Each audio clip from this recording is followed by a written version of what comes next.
In the music industry, rappers or artists create alter egos in order to give them a boost of confidence or courage to have more stage presence or act in ways they wouldn't normally behave themselves.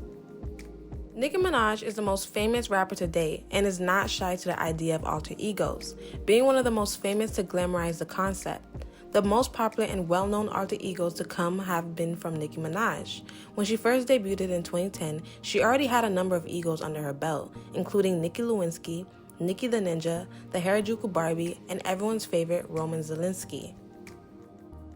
Nicki's portrayal of Roman became a pop, rap icon and will forever reign as Nicki's best persona. But why is it also Nicki's most problematic? Keep watching for more. Roman's first appearance came when Nicki mentioned the name on Twitter. The rapper told fans to only call her Roman Zelensky. The name refers to director Roman Polanski, a man who once had relations with a 13-year-old girl and exed his wife. He ended up running to France so he wouldn't go to prison. She described Roman as her twin sister, with a dark personality and a force of will. But Nicki had a tendency to go back and forth calling Roman a boy and a girl. The origins of Roman is from London, England. Roman is described as a homosexual male. He gives Nicki an angry, dominant, cutthroat ego that comes out in Nicki's verses and performances. In Nicki's documentary, My Time Now, Nicki proclaimed Roman as a crazy boy who lives inside her, who says the things that she doesn't want to say. He threatens to beat people and he's violent. Nicki has also said in the documentary that she asked him to leave, but he can't. The way she describes Roman as an untamable ego who wants to be himself even if it's aggressive.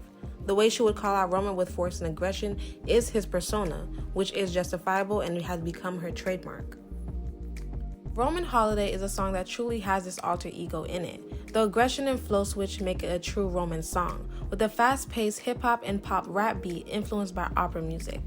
Martha Zelensky, Roman's mother, was credited to basically calm Roman and keep him at bay. She is described as a traditional woman who values manners and rules, unlike Roman, who is vulgar, comical, and violent.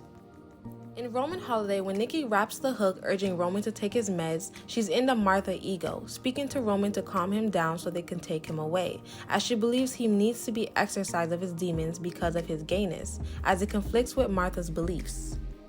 Despite his mother's desire to force him into conformity, the concept is he's never gonna change, he's never gonna be exorcised. Even when they throw the holy water on him, he still rises above, which all plays into Nicki Minaj's 2012 Grammy performance, it being the first song ever performed on a Grammy stage by a solo female rapper, another milestone in Nicki's book. She started the performance from a confessional booth, Nicki dramatically singing a rendition of I Feel Pretty from West Side Story across from a pastor, before launching into full Roman mode, displaying an introduction skit to a subtly possessed Roman, then back to the main stage for the theatrical performance, the set resembling one of a Catholic church.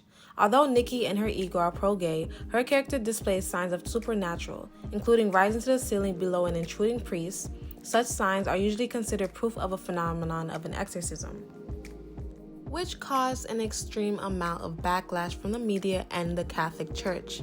The Catholic League president, Bill Donahue, released an angry newsletter about Nicki's performance of Roman Holiday, which she considered as distasteful, sending fire towards not just Nicki, but the Recording Academy for allowing the performance to air. Donahue stated, whether Minaj is possessed is surely an open question, but what is not in doubt is the irresponsibility of the Recording Academy. Never would they allow an artist to insult Judaism or Islam. When it comes to Nicki's performance, there's two sides to every story. Here's Nicki's side. The Grammys asked me to perform, and I was very excited. I had already started breaking records. Yeah. I had already started doing, I think I had like 7 songs on the Billboard Hot 100 at the same time before my album dropped. Right. I had already been on records with Kanye and Jay and like Wayne and the greats. Absolutely. And that's one thing I want to point out. When people come in the game, observe who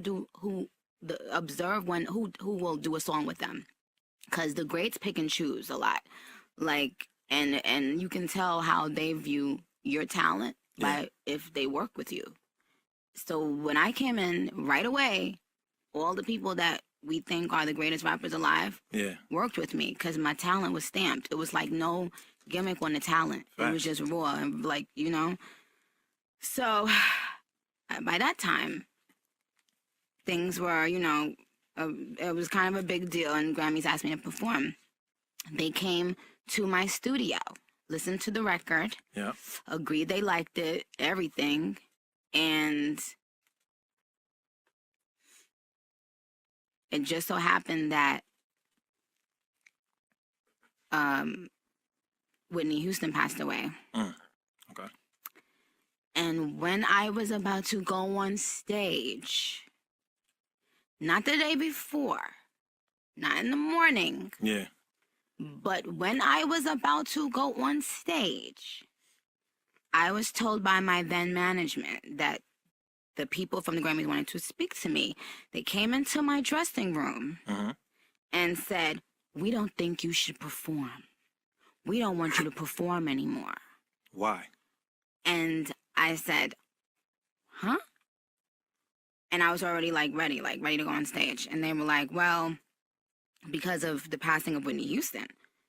And we don't think that I had no clue why and how, even then it made absolutely no sense. And I was just like, this makes no sense. And there was no one there that even spoke up for me. Like, they didn't care to explain it. Nobody on either side spoke. Yeah. And this is after I had just done a bunch of commercials with LL Cool J to promote the Grammys. Right.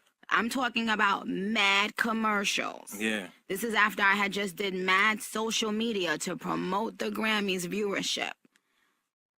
After I did everything they asked, they came the day of the show and told me not to perform.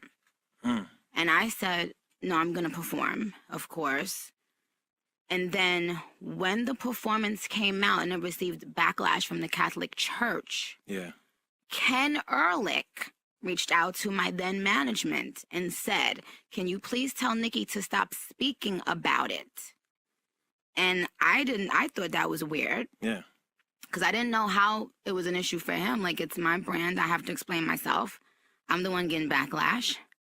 And he said he was mad because I had did an interview and said, well, the producers at the Grammys knew what song I was going to do in advance. Right. Which I thought made no sense because obviously nobody's watching the Grammys thinking that the producers don't know what song Nicki Minaj is about to do. Yeah, absolutely.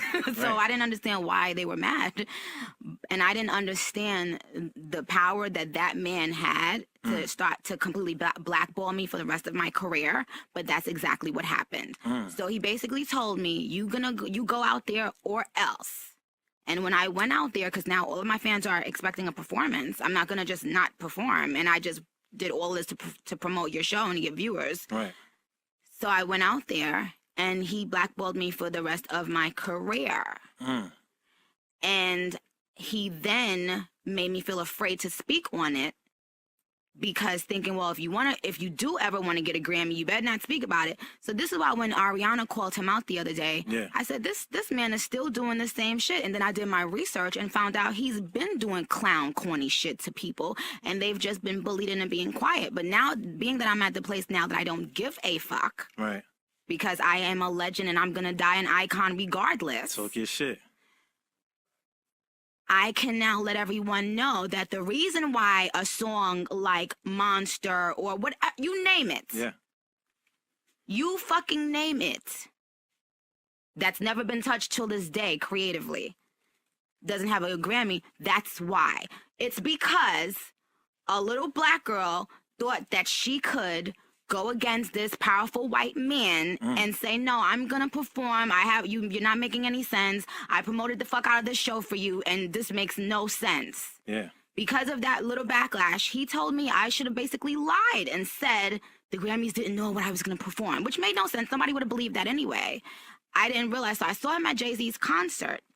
And I was there again with my then management. Right. And I just remember how I walked up to him about to say hello, and he just looked at me with just disgust. Like Did I he was say anything nothing. to you? Or Absolutely nothing. I went up to him to try to say hi, shake his hand. Yeah. He just stood straight and didn't even look at me. With everything that Nicki has said, I wholeheartedly believe her. Of course, the Grammys knew what song she was going to perform and how the concept of the performance was going to turn out. They wanted Nicki to take the heat for the whole ordeal because the backlash was too severe. The Grammy producer in question, who is the reason Nicki got blackballed, is Kenneth Elridge. He stated in a 2015 interview, I was not proud of what we did with Nicki Minaj 3 years ago. I thought that was a disappointment both in terms of what we did and to an extent of what she did. I'm not going to absolve us of any responsibility, but it just wasn't good. If it had been controversial and good, I think I would have been more proud of it. But we probably let out the string a little too much on that one. The statement was vague and bare, but behind the scenes he told a different story, stopping Minaj at all costs to be credited for her ongoing work in the music industry for the Grammys. He wanted Nicki to not perform, she did anyways. He wanted Nicki to not discuss the performance after, she said no, she's going to defend it. Nicki went against his orders multiple times, and that is exactly why he has a vendetta against her, because she did not abide by his rules. Also done shady business to other artists, including Ariana Grande, which prompted Nicki to speak out on her experience. In 2019, Ariana was set to perform for the Grammys, but due to a disagreement she had with the Grammy producers on what songs she was going to perform, she decided to pull out. She was doing promotions to promote the Grammys just like Nicki had done, but the producers were trying to control what songs she would be able to perform, which was rubbing Ariana the wrong way. It was even released that the stipulations the producers were putting on Ariana weren't the same for other artists performing. There were reports that Grande wasn't performing or even attending the ceremony due to a disagreement with producers over which songs would be featured, which prompted Elrich to tell the Associated Press that she would not be performing at the ceremony due to her inability to put together a performance in time for the show. Ariana, of course, took offense to this and tweeted, "I've kept my mouth shut, but now you're lying on me. I can pull together a performance overnight, and you know that, Ken," she tweeted. "It was when my creativity and self-expression was stifled by you that I decided not to attend. I hope the show is exactly what you want it to be and more." So, we could definitely see a pattern in Elrich's behavior towards artists in the industry, which makes everything Nicki has been saying valid. Which still plays a part to this day in 2022, 10 years later. Now, we all know the debacle with Nicki and the Grammys for her song Super Freaky Girl.